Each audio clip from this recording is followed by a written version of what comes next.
In the 1970s in Boston, Massachusetts, the federal court ordered desegregation in public schools in an attempt to promote racial equality in the school systems. The federal district court judge, Arthur Garrity, implemented integration laws for the next 11 years and issued 415 court orders. He was a citizen of Wellesley, a wealthy, upper-class, and all-white community. The South Boston community strongly opposed these positions and was led mainly by Louise Day Hicks. She was the chairwoman of the school committee and contested the demands of the NAACP. Those who agreed with Judge Garrity thought their issue with the busing policies was because of race, while Louise Day Hicks and her followers insisted it was an issue of class, politics, and local control of schools. There is a direct correlation, however, between the areas that showed the most opposition towards busing, South Boston and Charlestown, and the highest unemployment rates in the city.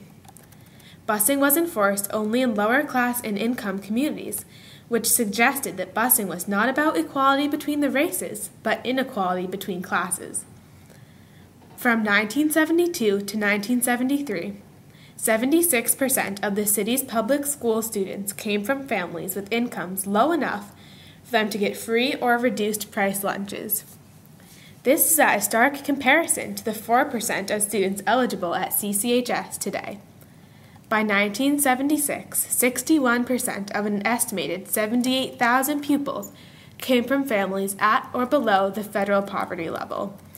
Catholic schools were seen as a safe haven from busing, but their high prices made it difficult or impossible for lower classes to avoid the policies that they saw as so unfair. These statistics further prove that the anti-busing movement was spurred from lower-class people rioting against being treated differently by their government. Another factor of the animosity involved was caused by the political system taking place in Boston. This seed of unrest surrounding the busing crisis was planted by the way politics worked in Boston previous to the new legislature. Irish immigrants had worked overtime to finally win the majority vote so they could control the policies put in place. Politics were about connections and power rather than the separation between party lines that we see today. The Irish immigrants had gone through their own struggles for equality and had finally amassed the amount of people necessary to elect leaders that would advocate for them.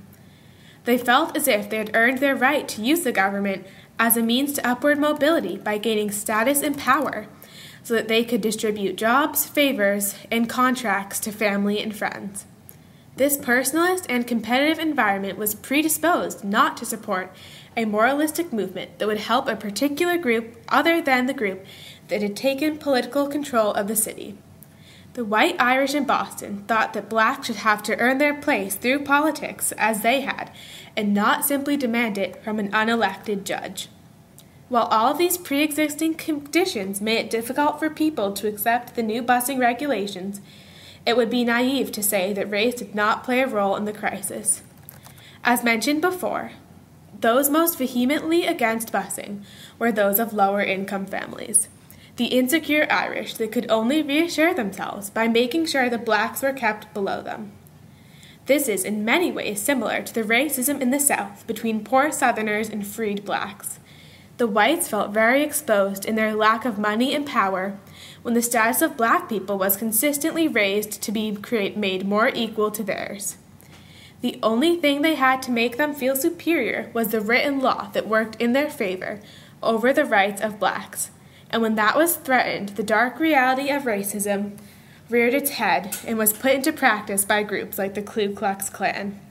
In conclusion, the Boston busing crisis was caused by race, but also caused by the animosity formed with the political system that was not open to a moralistic movement, and the separation between classes as it was enforced.